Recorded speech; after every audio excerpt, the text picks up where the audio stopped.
That's, let me look in there. Looking nice and sweet here. Yes. All right. Okay. That's good.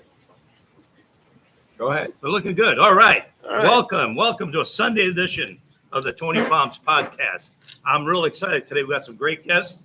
And you know what? Our first guest is Jeff Kantor, DJ Goldust. How you doing, man? Hey, Tony. How you doing, man? I'm doing great. Here. Yeah, Thanks this is my first podcast. How about that? Well, just relax. Podcast, you can't do anything wrong, okay? It's just wing it. All right, we'll wing it here, Tony. So, you got me up early. Hey, I'll tell you what, the time change affected all of us this morning, man. Yeah, if you're in the music business, and these time changes are never kind to any of us. It's a little rough. I'm still waiting for the flesh of my skin color to come up. Well, anyway, so I got to ask you the $1 million question. Obviously, you're new to the desert, right? Fairly new? Fairly new, yeah. Actually, new in performing out here. I'm trying to bring my old show from Malibu, Cafe Habana, which ended after a 10-year run every Wednesday night. We did consecutively for 10 years, and the pandemic hit. Yeah. And then all us DJs and karaoke guys went scrambling and changed a lot of things. Yeah. That's for sure. So where'd it all start for you? Yeah. Well, it started in basically I was a bartender in Malibu in 1999. Yeah. And I was thinking I need to get out of this bartending thing. And I love music, and I always programmed music at the different restaurants and bars I worked at. And some friends said, Jeff, you should think about DJing. And I might know so you. You might know me. I may. Yeah. I was a bartender for years. Oh, this is Tony's wife. Yeah.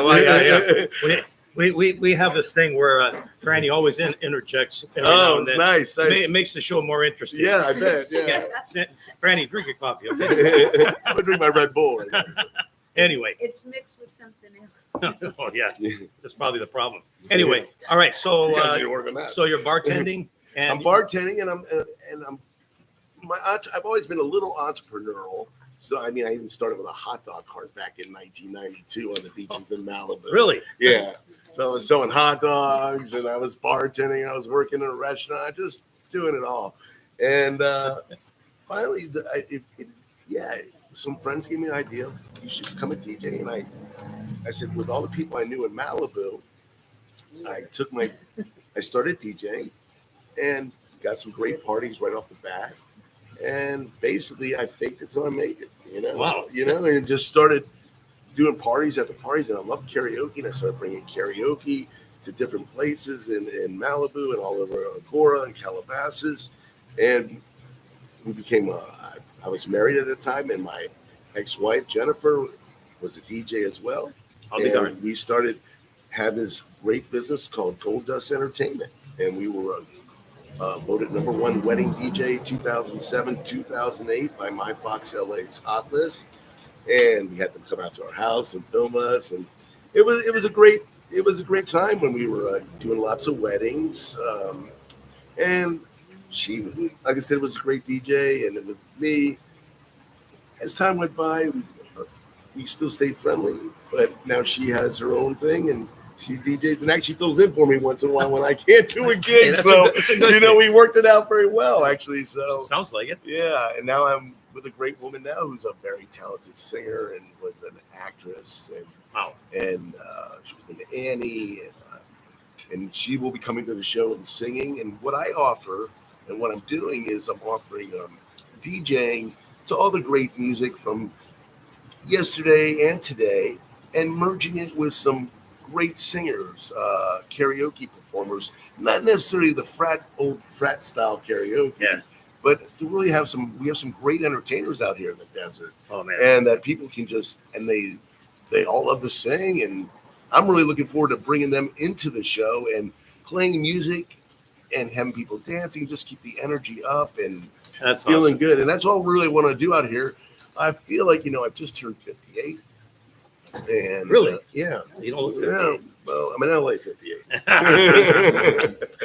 So, but I needed a little, but when you get a little older in LA after DJing for 25 years, you start seeing your kids' friends show up at the gigs. That's cool, but out here in the desert, a little more mature crowd. So I think it's going to really work well for me. I call this my second act now. Yeah, I hear you. So I failed to mention earlier, we're actually this morning we're on the patio over at the Babalu restaurant. And this is where you're going to start your first DJ show out here?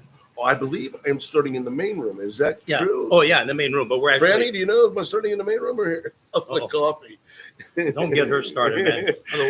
Otherwise things are going to go on for 2 hours. Well, anyway, so you're going to be here. What is it? March 14th? March 14th. March 14th. Thursday, yeah. And then we're hoping to do set up some regular established nights moving forward. But yeah, March 14th will be the breakthrough show. Yeah. Awesome, man. So We'd love to have you guys out. We'll be here. Yeah. We like to support everyone, not only the folks that appear on all of our shows, but we support the art. So we have a lot of fun. And you know what? It's kind of cool to have some fresh blood.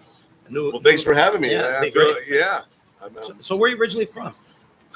I was born in Washington, D.C., but really? I grew up in New Orleans as a kid in the 70s, where I kind of got my music vibe. I was walking around the French Quarter at 2 years old and just listening to all the music coming from the streets. And back then it was a lot of funk and soul and great rock music.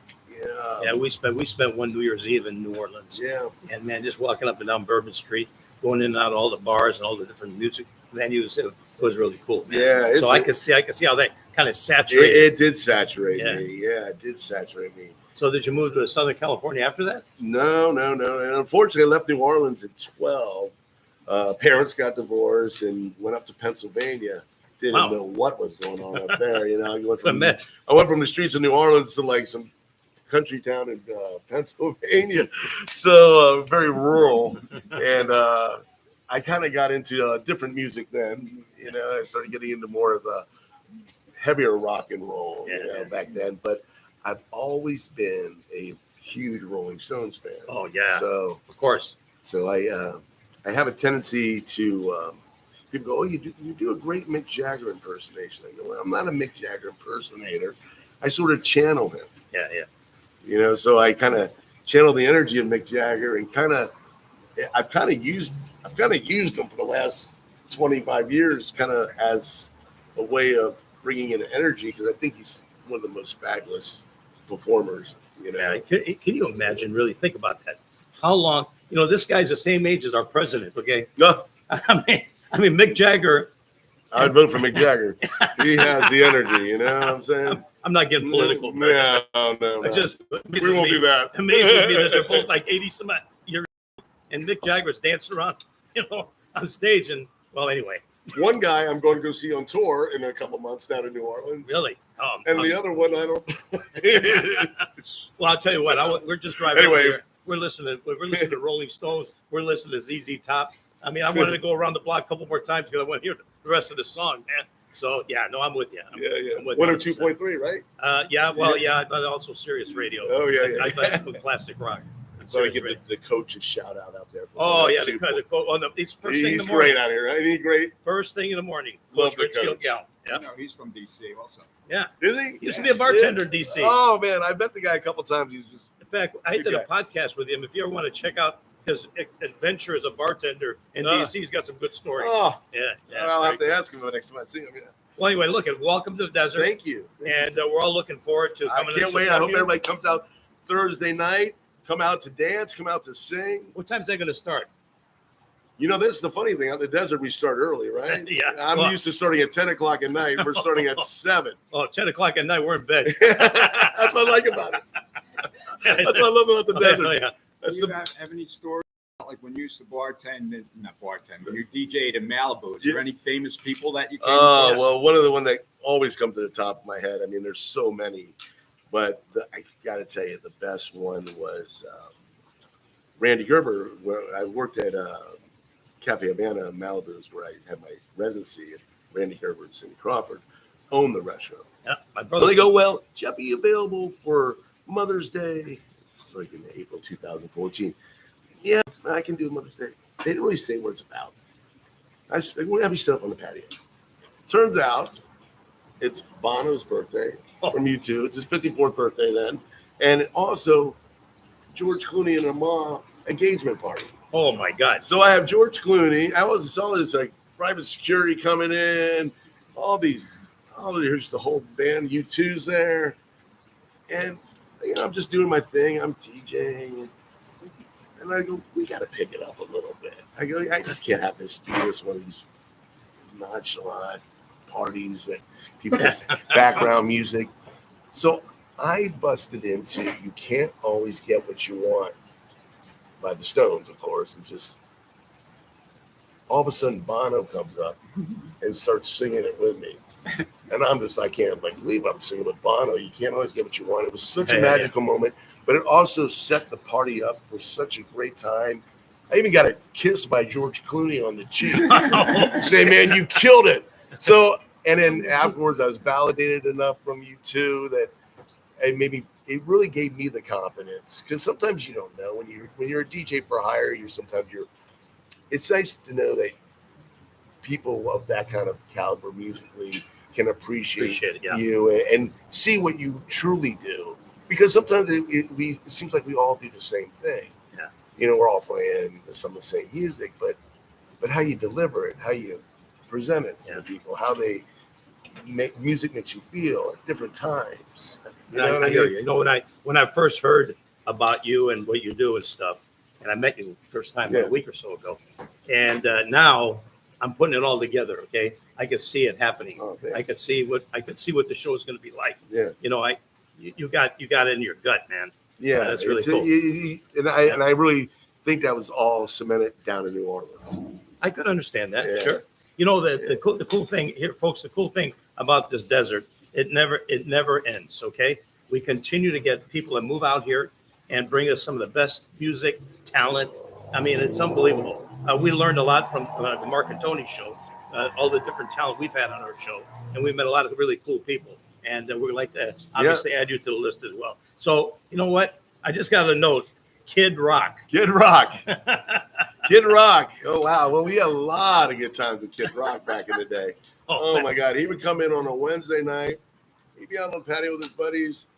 And about 11, 12 o'clock, it turns into the Kid Rock show. And I'm just feeding him songs after songs, and he's crushing them. Every single song from I can't even think right now. From AC/DC, Highway to Hell, to Drift Away, by Dobie Gray. Another great guy. Yeah, I mean, he was singing everything and very captivating guy. Lots of good times in Malibu with so many people. We've had John McEnroe, one of my favorites to sing with. Yeah. He would come out. He's a character. And these are all great local players in Malibu over the years that have kind of come out and supported the show. The funny thing is Tony Danza. Remember Hold Me Closer, Tony Danza? It's a Hold Me Closer, Tiny Dancer. Tiny Dancer. Yeah. It's Hold Me Closer, Tony Danza. Tony was actually there for people singing that to him at one of my shows. So you know what'd be kind of cool? Yeah. Once you get yourself settled here, if some of these folks come into town, because they do come here vacationing, we got to get the word out that you're here. Okay, Jan, you can work on that. I'm working on it. Yeah. It's funny. I've been playing somewhere out in the desert at a friend's spa, Mikasa Spa, and I invite people to come out there and see me DJ. But the only problem is it's clothing optional. So none of my friends ever want to come out and see me there. And it's like, hey, no judging here. Yeah. But so I think this might be a easier chance to get people here to keep their clothes on. Yeah. Hey, we got invited once to a closing. It's a desert party. I don't know what to say. We walk in. I told Frank, let's go. Went back out the door. I'm not going to mention any names. But anyway, listen. Hey, great meeting you, man. Thanks for having me. All right, man. All right. It's our pleasure. See you Thursday, guys. You got it. Okay.